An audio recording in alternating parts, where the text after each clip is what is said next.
Hi friends. In the last video, we built a simple app that calculated the square of a number. We used a slider to let the user select a number, and the app showed the squared result. It was a quick and fun way to explore Gradio's interactive features. This time, we're creating something even more exciting, a calculator app. Instead of working with just one number, we'll take two numbers as input and let the user choose an operation, like addition, subtraction, multiplication, or division. Let's see how to make this happen step by step. Now I'm making some changes to the input section. I'm replacing the slider with two number inputs labeled first number and second number.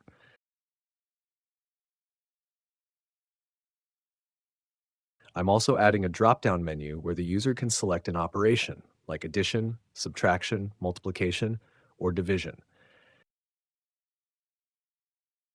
As I update the code, we'll run the app together and see the drop-down added to our interface.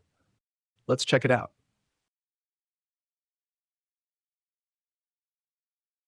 Great, the drop-down is now added to our interface, and we can use it to select different operations. Next, we'll start working on the calculator function to make everything work.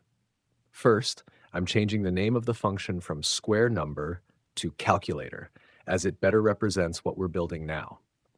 After renaming, I'll update the function parameters to take two numbers, number 1 and number 2, and an operation. Finally, we'll define the logic inside the calculator function to handle the selected operations. We'll use conditional statements to check which operation the user has selected from the dropdown. For example, if the operation is addition, we'll add the two numbers, and if it's subtraction, we'll subtract them. Now, for division, there's an important case to handle. When the user selects division, we need to check if the second number, number 2, is 0. This is because division by 0 is undefined in mathematics and will cause an error. So if number 2 is not 0, we perform the division. Otherwise, we return an error message like error division by 0 to inform the user. This extra check ensures that the app runs smoothly without any unexpected crashes. Now, I'm going to update the function in the interface to use calculator instead of square number.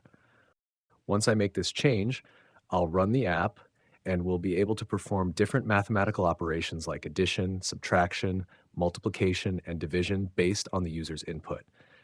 Let's try it out together and see how the app handles all these operations. I hope you found this example helpful. In the next video, we'll dive into more features and continue building cool apps together. See you then.